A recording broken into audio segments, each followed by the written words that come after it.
Do you see any? There we go. Hey, welcome out to Mission Plan 316. I'm Joshua Brown, and today we've got Trevor Phil, the pressure washing pro behind Clean Image Pressure Washing, and the host, correct me if I'm wrong, Through the Noise podcast. That's it. Oh. Yeah, hit the little links. Hey, real quickly, if you're just getting on, make sure you subscribe either on YouTube, LinkedIn, Facebook, or Instagram. If you're in the trade or thinking about opening a pressure washing business, I want you to go ahead and go live with us at 3:16 p.m. Monday through Friday. And today I've got an incredible guest, Trevor. We're going to go ahead and jump into your story. And I got a question for you. First, welcome to the show. Glad to be here, man. Glad to be here. Hey, glad you're here. So before Clean Image, before the podcast, what were you doing before you started the business? Well, before I started the business, I was in middle school. So how far back do you want to go? Yeah, let's not go that far back. Yeah, I started pressure washing I was 16 years old. I'm 39 today, so you can do that math. Let's go, dude. Yeah, I've been in and out of the industry a lot. I sold in 2016. Didn't end well. We can get into that if you want to. But yeah, this has always been my thing. Pressure washing has always been kind of my my ADHD backdrop, if you will. Yeah. So at 16, you started this business. If you were chatting with a 16-year-old today, or if there's a dude that's listening that's got a son that's thinking, man, I would love to start or help my son start a business, what is your advice or thoughts about that? I think it's the perfect industry. There is no better industry for that age group. And I've actually never thought about it that way, but I would 100% encourage my children to pursue this on their own. There's so many reasons for it. It teaches work ethic, number one. It teaches, finding that next dollar, which is sales, right? Sales is everything. Marketing and sales is everything in business and life. You're always selling or marketing something, right? So I think it's kind of like working at a dealership. If you can find a chance in life to go work at a car dealership, you're going to learn a lot about sales and life really quickly. So I would say, yeah, absolutely encourage your kids to do that. Make sure they do it with intention. Don't go 1 foot in, go all in. If you don't do it with intention, then it's just a side gig. It's just a side hustle where you make 400, $500 and you've got weekend money. That's not the same. It's not what I'm talking about. Yeah. I want us to think for a second that there's going to be dudes that are listening to this interview and they do have children, and they do have some extra money and they're thinking, can I start a business or a legacy where my kids don't necessarily have to go to college? They can start a trades business. What's your advice when it comes to finding your first clients, starting your side hustle? If you're chatting with a parent that's thinking about doing this, where do they start even learning a little bit more about pressure washing? YouTube, obviously. If you want to learn the tactics of pressure washing, you can go to YouTube and learn anything you need to learn probably very fast. But that discussion, that conversation needs to end very quickly. Just as quick as you learn, you need to stop. A lot of people that start in this industry, they get started and they start following these gurus on YouTube, and they think they've got to have the next $30,000, $40,000, $50,000 rig. Just don't do it. Learn how to downstream, learn how to use an XJet, learn how to wash a house. And the very most important thing you can do is work on your brand. Build your brand first. Go on Nextdoor, create a Facebook page, and work your sphere, work your influence, the people you know. That's it, man. You can build $100,000 a year service company in it's so fast. It's so fast if you just do those three things. But you got to start with a brand. You got to start there, because when you're asking people to invest in you and your brand doesn't speak to your identity and your core values, it's just, you're wasting your time. Well, let's talk about your start off. Yeah, let's talk about your start off. And I appreciate you sharing that. We've actually got a guy coming in for a boot camp next week from Birmingham. And he said, man, I've been watching for 2 hours this guy in UK and YouTube videos, and I'm starting to learn all these chemicals. I'm like, dude, you're jacked up now because you've learned way too much information. Too much. You really just need to find one person, in my opinion, to learn from and just go from there. But let's talk about your story. when you were 16, you started the business. Why did you decide pressure washing? So I actually didn't. I actually chose car detailing, sort of. That's a stretch. I shouldn't I shouldn't call it car detailing. I actually just washed the neighbor's car, for $15 or whatever it was. I mean, then I decided, you know what? There's something to this. I'm going to hand out flyers. I'm literally walking down the street, right, washing with a bucket and their water. So I was not a car detailer by any means. But then I vaguely remember my dad saying something like, "Hey, you should consider washing their house while you're there." And it was like, well, how the heck do you do that? I don't even know what that is. And it kind of wasn't a thing. That's how old I am. I'm showing my age a little bit. But you could buy a pressure washer, right? Pressure washers were predominantly used for cleaning concrete. You would clean your driveway. You certainly wouldn't wash your house very often. It's not like a soft washing definitely was not a thing. Um, but you would use the downstream injector and you would put bleach in a 5-gallon bucket and you would go to work and it would take you all day to wash a house, right? And you're using a ladder and you got the little black tip and you're spraying. But I was 16 years old and I just made $250 that day and I was king of the world. So Today, my son and I were chatting about I've got 6 kids. I was chatting with Judah, my 8-year-old, and he's going to launch and if you're watching, he's going to launch a kettle corn business. And when we did the math of just doing a subscription to a local neighborhood, which is Durham Farms, right down the road from us, that he could get maybe 10 or 15 clients, sell $15 bag of kettle corn and get them on a monthly subscription. He's like, I can get $300 a month. And as an 8-year-old to start Juju's isn't that kettle corn awesome? business, dude, it's so, it's not. And then we're a homeschool family. And Yeah, I'm like, "Babe, instead of the English and the math, let's go ahead and just teach them how to start a business." And I don't mean don't learn English and math, but the purpose of all of that is to learn how to start and scale a business. And so it's kind of the strategic advantage of a homeschool family. I love it. Hey, what's the fastest way? So I'm 16 years old. I'm watching this podcast, or my dad is forcing me to watch this because he's telling me that I need to start a side hustle.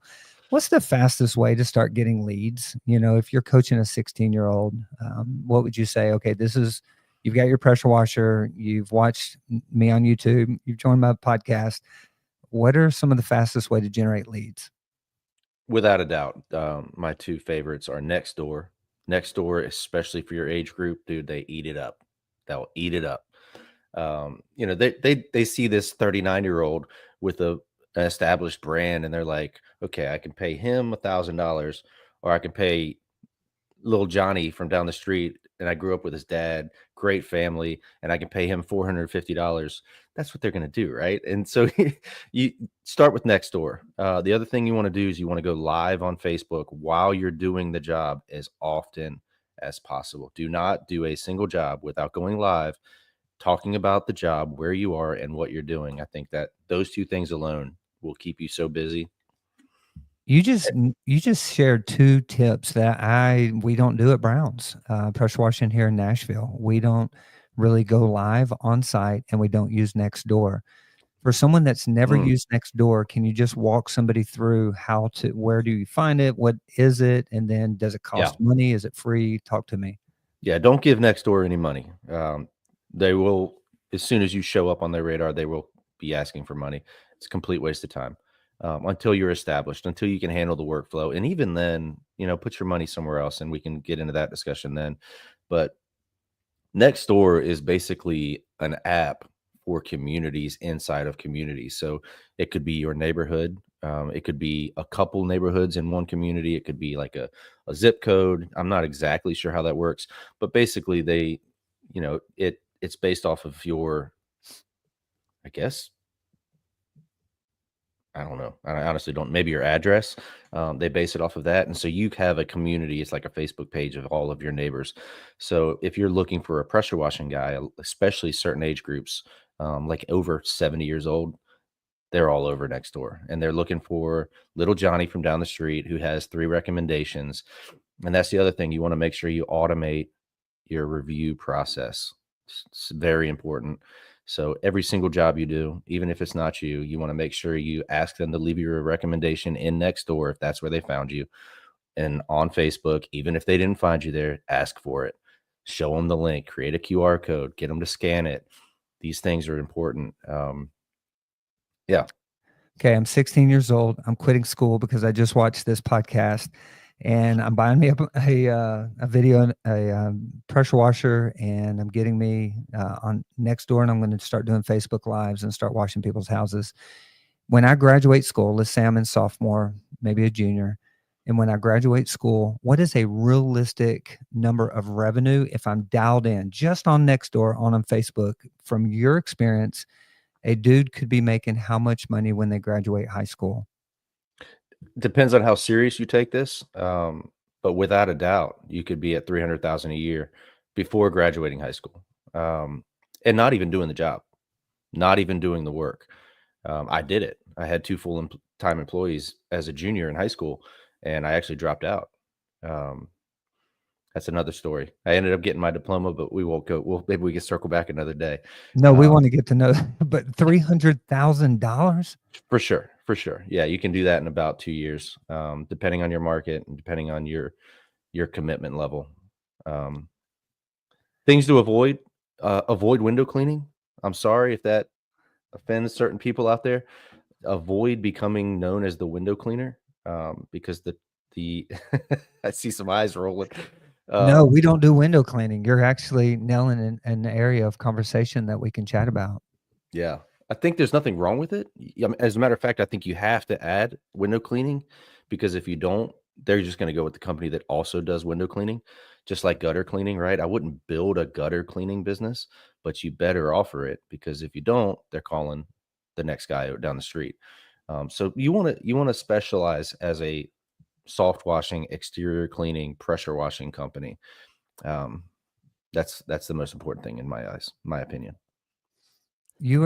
So for you, were you say you were making six figures when you graduated? I mean, we're talking 100 years ago too. Yeah, without a doubt. I Yeah. mean, that's like $1 million today. I guess so. Man, I remember when $1 million was like, you were really doing something in the pressure washing industry back then if you had $1 million in revenue. Today it's kind of like the launching point. It's like, all right, now we can start doing something. But yeah, you can absolutely do that. Um, and it's simple math, right? Just do your average ticket. You need to start learning tracking and numbers as soon as possible. Um, don't get too focused on it too early. You need to learn how to market yourself, number one. You need to learn how to do the job. So when you graduated high school, you were making six figures, which was $1 million in 1970. And so today, what does an ideal neighborhood look like? So I'm assuming if I lived in the middle of nowhere, I'm not going to be making, six figures, but talk to me about an ideal. How do I know that I actually live in a neighborhood? I live in an area that I could actually grow a six-figure pressure washing business as a teenager in high school. Okay, so this is going to be opposite of what most people think. Are the houses in your area generally clean, or are they generally dirty? If they're dirty houses, you're in the wrong area. You do not want to market to dirty houses. Why? There's a reason the house is dirty. You want to knock on doors, because I know kids love that door knocking stuff. You want to knock on doors where the neighborhood's clean, where the house is clean, where the yards are pristine, that everything's put away. They understand what it means to have curb appeal. If you go to a neighborhood with no HOA and a rundown trucks all over the place, it's exactly what you're going to get. They're going to try and beat you up on the price. That's number one. Also, I want to make sure I say this: start where your feet are, right? You want to, if you're starting a pressure washing company and you go to Home Depot and you spend $1,200 on a machine, there's nothing wrong with that. Just don't go after the high end neighborhoods and try and be something you're not. You're not efficient yet. You're not efficient enough yet to do those types of projects. What's going to happen is you're going to end up getting burnt out. You're going to get a bad rep. Build that reputation in those smaller neighborhoods with the 3,000 square foot houses, and crush them. Absolutely crush them. Go home with $600 by 2 p.m. every day. And I'm speaking to the younger crowd, right? But if you're going to invest money day one and get a rig and have that monthly payment, or invest actual capital in it yourself. Then you, again, start with the brand, right? If you don't have the brand, you can count on it that that high end neighborhood's not going to let you in the gate. It's just Yeah. the way it is. Trevor, you're so good, and the value that you're sharing here, I can see a bunch of teenagers sharing this and say, "Hey, let's watch this podcast. Cool, Let's man. go, check out Through the Noise." Speaking of your podcast, it's kind of built on honesty inside of entrepreneurship. Why is honesty even a part of the conversation when it starts with starting a business? Man, it's so easy to say just, integrity and honesty is everything, but it's the truth is the integrity and the honesty needs to start with yourself. You need to be honest and with yourself, number one, right? Through the Noise is the name of my podcast because for most of my life, I was telling myself stories um, and hyping myself up and telling myself I'm this person and I'm going to prove everybody wrong. And there's nothing they can say. You can't tell me anything. I know what I'm talking about. I'm the best. That's all there is to it, right? And I felt that in my heart. I really believed it. But God had an interesting way of humbling me several times in my life and pointing out that I am nothing without God. Period.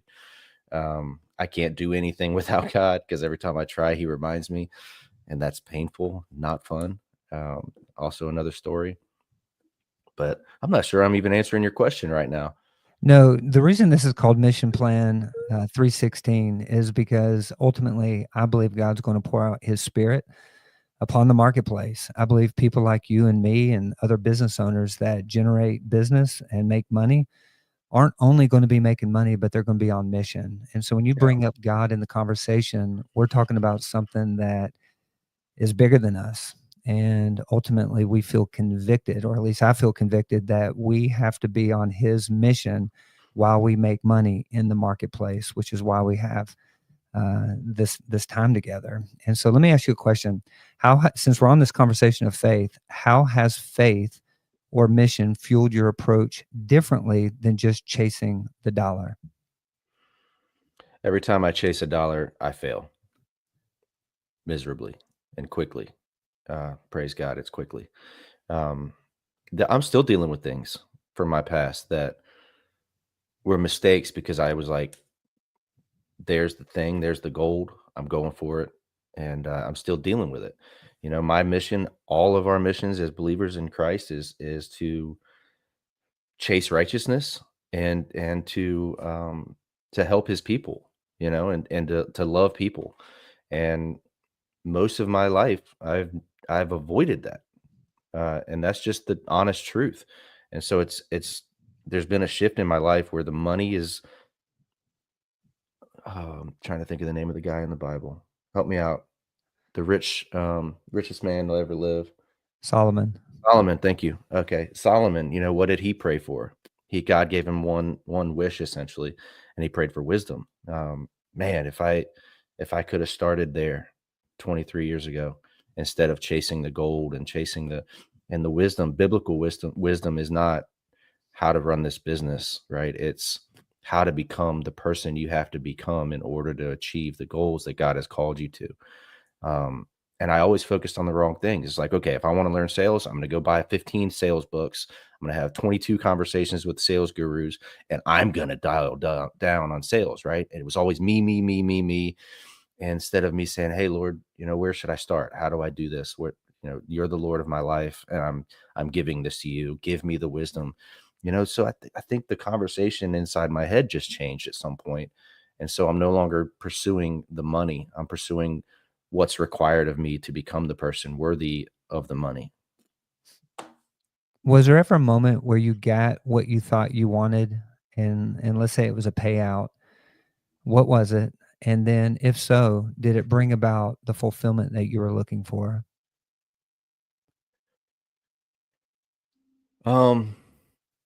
2016, I sold Clean Image pressure washing, and it felt like my arrival moment. It was without a doubt the biggest hardship of my life and the biggest lesson in my life that I'm still dealing with. Um, and I think I knew in my gut that God was telling me not to do it. He was giving me the path. He was giving me the vision. Um, I chose money, and it was a big mistake. Mm. Big Yeah, mistake. if you had to do it all over again, knowing what you know now, would you do it differently? Well, my gut tells me to say no, right? Because of the lessons learned. God put me there for a reason. He had things to show me, and he chose things that were super obvious and blatant, and that tends to be my personality, right? I'm going to do this. I'm going to bootstrap this. I can handle it. Let's go. Get out of my way, right? Well, God says, okay, do your thing. I'll see you on the back end. We're back here again, Trevor. Really? So that's kind of, I'm just tired of doing that, and I'm not going to do that anymore. But yeah. Hey, Do you John. mind sharing how much you sold your business for? We're still dealing with lawsuits, so I'm going to avoid that conversation. Yeah. Wowzer. Are you allowed to share how much you were thinking you were going to sell it for? Because I know. So here's the deal. I just want you to think for a second. People are watching. They're listening. You started when you were 16. I mean, let's say I'm going to make up that you're 40. Let's say that was 9 years ago. So you had a business for somewhere around, 15, 20 years. Is that somewhere about right? Well, let's be honest. When you're 16 years old, it's not much of a business, right? It was more of a hobby. By the time I turned 21, that's when I started taking it seriously. From 21 to about 23, epic failure after epic failure, going all in, right? I can handle this. I'm taking on huge contracts I had no right taking. Ended up failing miserably. That business completely went under. Moved back home to South Carolina, started the business back up, had a whole new vision. This is how I'm going to do things. I've got a new business model, but it's the same industry, right? And built it to right at about $1 million company a year, and basically was just digging a hole because I had no idea how to run a business. Digging a hole with payroll tax. I had 11 guys full time at the time, and I ended up with about a $60,000 payroll tax at the end of the year that I couldn't pay. About that same time, this guy came knocking on my door and said, "Hey, I want to buy you out. How's this work?" And so we started seeing like the progression. So I was scaling rapidly, growing the business rapidly. Everything was great, but the damage was done. Right. So it was like, okay, I'm seeing some light at the end of this tunnel. Maybe there was a reason for this. And so that's when I took the buyout and moved forward. Took about a year of negotiations. I finally said, all right, I honestly don't know what I'm doing. I can run a business. I just don't know how to. I can operate a business. I just don't know how to run a business. Big difference. So again, I wasn't praying for the right things. Wasn't pursuing the right things. I was pursuing growth and scale and revenue when I wasn't ready for it. And that's where we ended up. So anyway, the buyout was more of like a goodwill buy. You can't buy a business that is in financial torment, right? It's hard to even track that. How do you even look at the numbers and justify? My P&Ls were a wreck. It's Gotcha. like, so it's really hard to. So when I say I sold it, I did sell it, but it was we had to get really creative. And I ended up signing an employment contract with them, and I'll tell you what, my salary was not $100,000 a year, and I was supposed to get 49% profit share. So you can imagine going, $100,000 a year is 10% of my gross revenue at the time. So that's hard to do as it is as an owner to get 10% of gross revenue as a salary. So it just made sense, and things planned out, or panned out the opposite direction. But that's another deal. You doing math over there? No, I'm letting Oh, people know on Instagram that, so, just so you can see them, they cannot hear you. They only hear me because I'm still oh learning no. how to use StreamYard, and I'm going to get your help after this. But I'm asking everyone to join us on YouTube or on Facebook that's there. All right. So I want you to, there's so much value in what you just said, because it's actually the failures in our lives that we learn the most from versus our Sure. successes. And so I really appreciate you being transparent. Super kind of you to be on the show to share these details of your life and your business.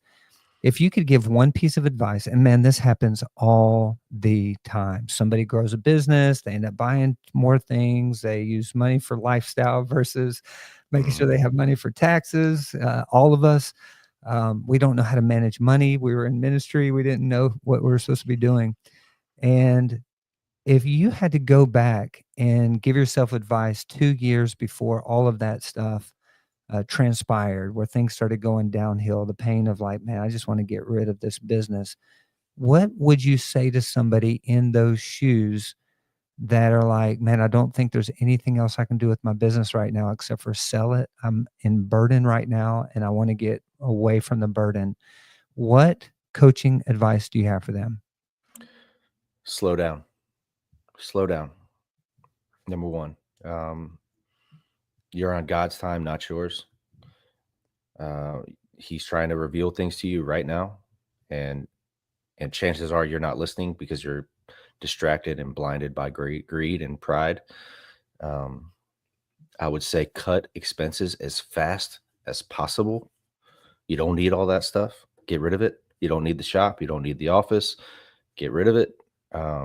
Simplify, simplify, simplify. Go back to the basics and focus on profit, period. Whatever you have to do, focus on profit and then grow slowly and organically. Don't let yourself dig a hole. Unfortunately, the pressure washing industry is not, our average ticket is not high enough to dig you out of a hole. So if you think that you can grow year over year and fix the problems you're creating this year, you're wrong. You're wrong. Don't do it. Slow down, cut your expenses, get back in the field and go to work. Wow, that's such great advice. Um, I almost feel like that's just a great spot to segue to the close of our show. If someone, man, thank you again for sharing that. You're If awesome.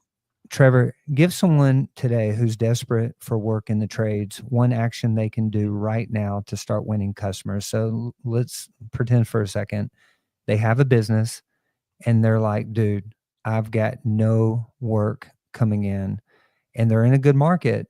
What is something they can do today to start winning jobs?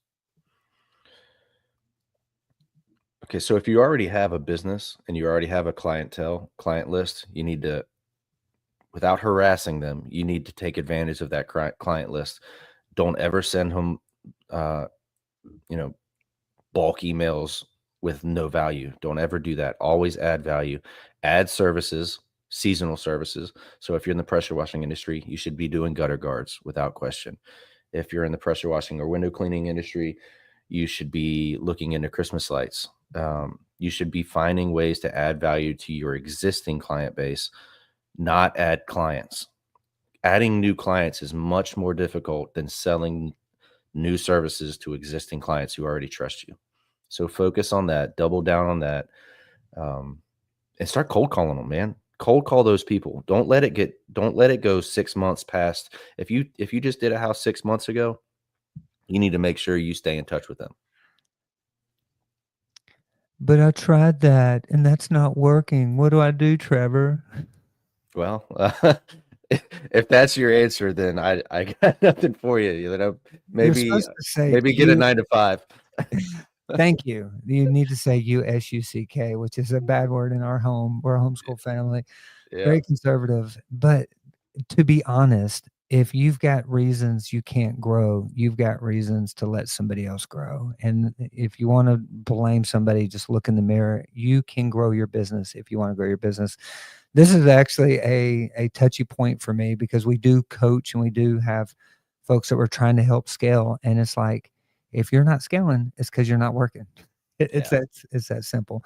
All right, finish. Go. Did you have something you wanted to add? No, I think, if you don't have an existing client base, I personally don't believe in door knocking, but that's probably just my personality. And I believe that number one, guys, create your core values, who you want to be as a company, who you are actually. If it's not authentic, if it's not real, then people are going to read right through it. Your brand should identify with you personally and who you are. I'm a clean person. If you came to my office, if you went to my house, if you went and looked in my truck right now, you would know Okay, he lives by his name. It's authentic, it's real. So be authentic, be real, and then pursue your clients that will naturally be drawn to that core value system. And it's funny how all that authenticity comes off as real when you try to market yourself in social media, because social media has a funny way of weeding you out if you're not, if you're trying to be something you're not. So build your brand around something you are. If you're energetic, if you're pumped, you're always moving fast, build a brand around that, and you're going to get clients that like that appreciate that and are drawn to it. Be authentic.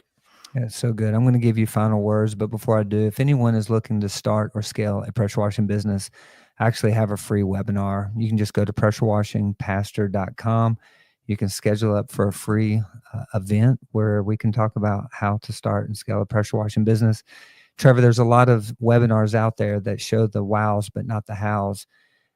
The way we do the webinars, I go step by step on what I would do if I sent my son to your city to start a pressure washing business. So if you know anybody looking to learn and find out how to start and scale, send them to pressurewashingpastor.com. Trevor, final words, something that's in your heart, in your mind today that you want to share with anybody that's tuning in. Yeah, I got something. Okay, so this is I have my morning routine, and by the way, if you think you don't have a morning routine, you do. You just haven't figured out that it's your routine yet. Um, so you need to own your morning, right? Own your day. I know you've seen that. All the social media gurus out there are saying, "Oh, here's my morning routine. I wake up and I do my ice bath and I sit in the sauna and I run 22 miles." Whatever, man. Do you, right? But that's not me. I spend time with God. So this is what I call it. I call it my big three. If you're having a hard time, you're feeling angry, you're feeling anxious, these are all things that I deal with a dozen times a day, easy. And so I catch myself in certain moments doing certain things. And also my big three is, if I do nothing else today, at least I got my big three done. So my big three are this: number one, be still with God. So be still, take a deep breath. If something just triggered you, you got upset, whatever it is, or if you just, you're starting your morning and you want to have you just be still with God. That's the first one. Take a deep breath, right? Be still with God. Number two is find gratitude. Find a way to have grace and gratitude about something in your life. Something's going right. Something is number one, you're alive and you're breathing, right? So find gratitude. It's the secret sauce to life. And then the third thing is get moving. Don't sit there in your own pity. Don't wallow. Go exercise. Get up, get moving. If you start feeling anxious about something, get up, get moving. Those are my big three: be still, find gratitude, get moving. That's so good. I was chatting with a lady who is a Messianic Jew. Are you familiar with that term? I am. Yeah, and at 42, she come to know Jesus as Lord. And the passage of scripture that you just shared is a passage that she shared, and it's actually a almost like a meditation and a breathing technique all at the same time, and spending time with God.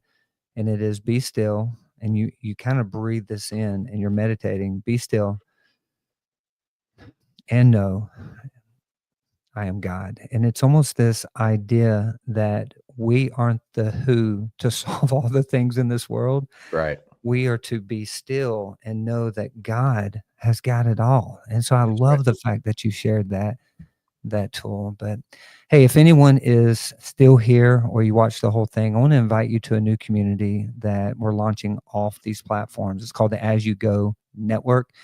It's designed to connect Christian entrepreneurs and faith-driven business owners that desire to create jobs, make disciples, and serve the city so they can make an impact while making an income and leave a lasting legacy. There's a lot of business coaches out there. There's a lot of communities that want to help you grow your business. I don't want to just help grow your business. I want to help grow out God's mission inside of your business. So you can join for free. You get content, and we can end up connecting you to community and coaching. But it's a free network for anybody that's interested in finding out more. It's asyougo.network. And I look forward to seeing you guys in the future. Trevor, you are a phenomenal guest. And it's my ask that you come back again, maybe next month, and we talk a little bit about what it looks like to be and make disciples inside of our business. Let's go. Let's go. It's bye for now. Peace. You're supposed to say peace. Peace. You guys spit the water out. I'm not turning the thing off and